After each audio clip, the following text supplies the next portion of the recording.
पिछले 7 दिनों से जंगल में बहुत तेज बारिश हो रही है। खोलो खोलो, दरवाजा खोलो। लाडो, दरवाजा खोलो, हम बारिश में भीग रहे हैं।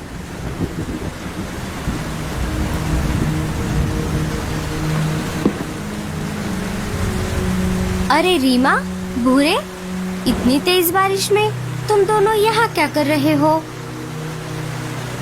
हमने अभी तक हमारा घोंसला बनाया नहीं है, इसीलिए हम तुम्हारे यहाँ रहने के लिए आए हैं। हमें अंदर ले लो। नहीं रीमा, मैंने बहुत मुश्किल और कड़ी मेहनत से मेरा ये घोंसला बनाया है। मैं ऐसे ही किसी को मेरे घोंसले में पनाह नहीं दे सकती। जब घोंसला बनाना था तब तो तुम दोनों बड़े मजे करते हुए घूम रहे थे, और जब मुश्किल हालात झेलने की बारी आई तो बने बनाए घर में रहने के लिए आ गए। 1-2 दिन रहने दोगी तो क्या जाएगा तुम्हारा? 1-2 दिन की बात नहीं है रीमा, बात है आलस और काम चोरी की। ये बारिश में भीगने की सजा तुमको मिलनी ही चाहिए, तब जाकर तुम दोनों की अकल ठिकाने आएगी और तुम दोनों सुधर जाओगे। अगर तुम्हें अंदर ले लिया तो बगैर मेहनत के घोंसला भी मिलेगा और खाना पानी भी। अब चले जाओ यहाँ से, मेरे बच्चों को ठंड लग रही है। हमें घोंसले के अंदर ना लेकर तुमने ये ठीक नहीं किया लाडो, मैं तुम्हें देख लूंगी। रीमा और भूरा वहाँ से चले जाते हैं। मम्मी, हमने उन दोनों को अंदर क्यों नहीं लिया? तुम आगे जिंदगी में सब समझ जाओगे सोनू। कुछ लोग ऐसे ही होते हैं जो हमारा सिर्फ काम पड़ने पर ही इस्तेमाल करते हैं, और जब हमें उनकी जरूरत होती है तो उनके घर के दरवाजे हमारे लिए बंद होते हैं। इसीलिए यही अच्छा है कि हम उनसे दूरी बनाए रखें। 2-3 दिन गुजर जाते हैं। अरे, मैंने जितना अनाज जमा किया था वो तो सब खत्म होने वाला है। बाकी का अनाज भी खत्म हो गया तो आगे मैं मेरे बच्चों को क्या खिलाऊंगी? अभी तो मेरे बच्चे सो रहे हैं, लेकिन जब वो सोकर उठेंगे तब उन्हें खाने के लिए अनाज चाहिए। मैं एक काम करती हूँ, बाहर जंगल में जाकर देखती हूँ, शायद मुझे कुछ अनाज या खाने को मिल जाए। सोनू, बेटा सोनू। हाँ मम्मी। मैं अनाज लाने के लिए जंगल में बाहर जा रही हूँ, तुम अपने भाई बहनों का ध्यान रखना। सोनू अपने सारे भाई बहनों में सबसे बड़ा है और समझदार भी। ठीक है मम्मी, पर तुम जल्दी वापस आना, मुझे बहुत डर लग रहा है। अरे सोनू बेटा, ऐसे डरा नहीं करते, तुम मेरे बहादुर और होशियार बेटे हो ना।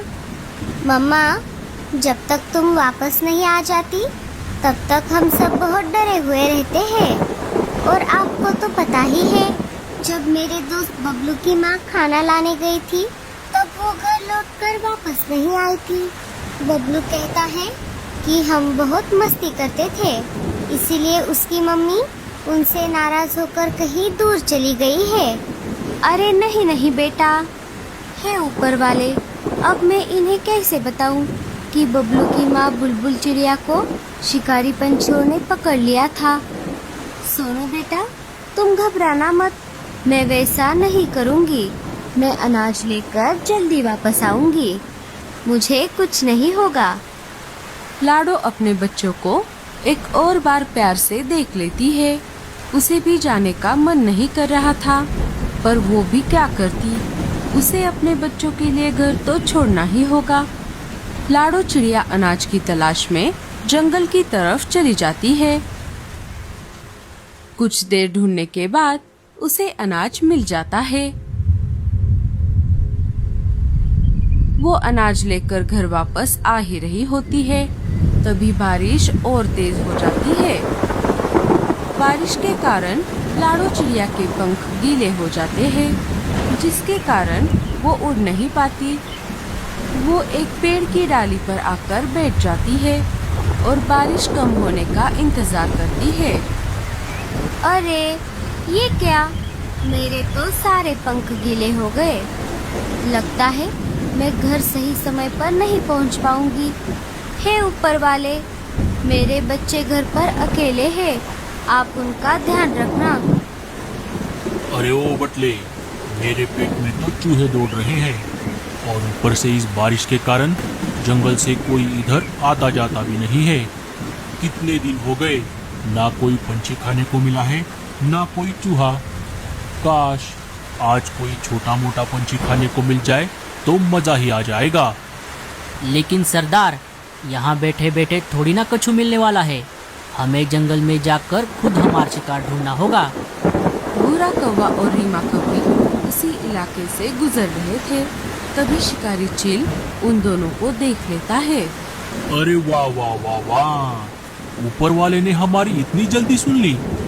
क्या हुआ सरदार, तनिक हमार भी बताओ। अरे बटले, अब हमें कहीं भी जाने की जरूरत नहीं है। वो देख, शिकार खुद उड़कर हमारी तरफ आ रहा है। शिकारी चील और बटला मिलकर भूरे और रीमा को पकड़ लेते हैं।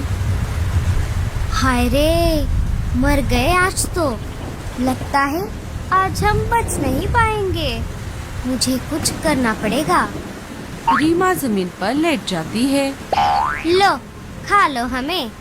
हमारा काला काला मांस और काला काला खून पीकर आप दोनों को बढ़िया लगेगा। अजी, देख क्या रहे हो? आप भी तैयार हो जाइए। एक बार मर ही जाते हैं। ये रोज रोज इन शिकारियों से बचकर जीने से मैं बोर हो गई हूँ। अरे रीमा, ये तुम क्या कर रही हो? अरे भूरे जी, तुम बस देखते जाओ। मेरे पास एक तरकीब है। आप बस मेरे हाँ में हाँ मिलाइए। जैसा जैसा रीमा ने कहा, भूरा बिल्कुल वैसे ही करता गया। वो रीमा के बाजू में आके लेट गया और उसके पीछे पीछे बोलने लगा। हाँ हाँ, लो, खा लो हमें। तुम दोनों चुपचाप पड़े रहो। हमका बहुत भूख लगी है। हम तुमका ज्यादा तकलीफ नहीं दूंगा। बस थोड़ा तकलीफ होगा, पर कछु नहीं। आखिर हमार पेट का जो सवाल है। छी छी छी छी छी छी। अरे रे, एक शिकारी चील होकर कौवन का शिकार। थू थू थू थू थू थू। क्या तुम शिकारी पंछियों पर इतने बुरे दिन आन पड़े हैं? क्या बोली रही कवि? तेरी इतनी हिम्मत, जो तू हमारे शिकारी होने का मजाक उड़ा रही है। मैंने तो सिर्फ बोला है कि शिकारी पंछियों के कितने खराब दिन आ गए हैं, जो आपको हमारे जैसे कौवों का शिकार करना पड़ रहा है। अरे शिकार करना है तो किसी लाल मांस वाले और लाल खून वाले चिड़िया और जानवरों का करो। हमारे जैसे काले कलूटे पंछियों का क्यों? रीमा, क्या तुमने अभी मुझे काला कहा? अजी चुप रहिए, वरना सारा प्लान फेल हो जाएगा। सुन रही कवि, हमारा मन नहीं है कि तोहरा के खाई, लेकिन हमरा पास और कोई ऑप्शन भी तो नहीं है। दूसरा कोई चिड़िया और ना ही मिलाल, ताही से मजबूरी में तुम दोनों के मार के पेट भरना पड़ता। काईता कोई नो दिक्कत है। मेरा मतलब बस इतनी सी प्रॉब्लम है। मैं अभी आप लोगों की समस्या खत्म कर देती हूँ। कैसे? तुम कैसे हमरा समस्या दूर कर पाएगी रे? वो ऐसे कि हमारे जंगल में एक लाडो नाम की चिड़िया है, जिसके 5-5 बच्चे हैं, जिन्हें खाकर आपका दिन बन जाएगा। सरदार, इसकी बात सुन के मेरे मुंह में तो पानी आ गया और भूख से पेट भी गुड़गुड़ाने लगा है। बटले, तूने बिल्कुल सही कहा। बच्चे, वो भी छोटे छोटे मुलायम मुलायम। आहा हा हा हा हा, कितना नरम नरम मांस होगा उनका। आप लोग बोलो तो मैं उनके घोंसले का पता बता देती हूँ, जो ढूंढने पर भी नहीं मिलता। ए कवि, जल्दी बताओ, अब हमसे भूख ना ही रोकल जा रहा है। यहाँ से सीधे उड़कर झरने के पास बड़े बड़े नारियल के पेड़ है। उसके सामने ही एक बहुत बड़ा पेड़ है, जिस पर उस लाडो चिड़िया ने घोंसला बनाया है। पर प्लीज आप किसी को मत बताना कि हमने आपको लाडो चिड़िया के घोंसले का पता बताया है, वरना हमारी बेइज्जती पूरे जंगल में हो जाएगी। शिकारी चील और बटला लाड़ो के घोंसले की तरफ चले जाते हैं। रीमा, ये तुमने क्या किया? बताना ही था तो गलत पता बता देती। अब बेचारे लाडो और उसके बच्चों का क्या होगा? अरे आप टेंशन क्यों ले रहे हो? मैंने कहा था ना, मैं उस लाडो चिड़िया का बदला जरूर लूंगी। उसने मुझे रहने के लिए अपने घर में जगह नहीं दी। अब जब लाडो और उसके बच्चे शिकारी पंछियों के हाथों मारे जाएंगे, तब उनका घोंसला हमारा ही तो होगा। देखा, ये हमार अक्लमंद दिमाग के आइडिया है, अपन काम करे खातिर। मतलब? बैंगन, अब चलो मेरे साथ। शिकारी चील और बटला लाड़ो के घर पहुंच जाते हैं।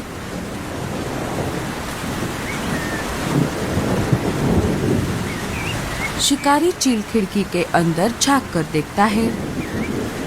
उसे लाड़ो चिड़िया के बच्चे अंदर खेलते हुए दिखाई देते हैं। 1 2 3 4 6। 6 नहीं सरदार, 5 5 5 5।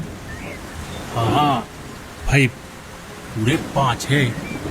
बतले, वो कौवी सही बोल रही थी। यहाँ पर तो पूरे 5 बच्चे हैं, लेकिन इनकी माँ कहीं दिखाई नहीं दे रही। सरदार, फिर तो मजा आ गई। अब सबके धर के चटनी बना दे, वो भी आराम से। चलो फिर, देर किस बात की, इन बच्चों को पकड़ लेते हैं। शिकारी चील लाड़ो चिड़िया के घोंसले पर हमला बोल देता है। वो घोंसला तोड़ने की कोशिश करने लगता है। अचानक से घोंसला जोर जोर से हिलने लगता है। सारे बच्चे बहुत डर जाते हैं। भैया, हमारा घोंसला क्यों हिल रहा है?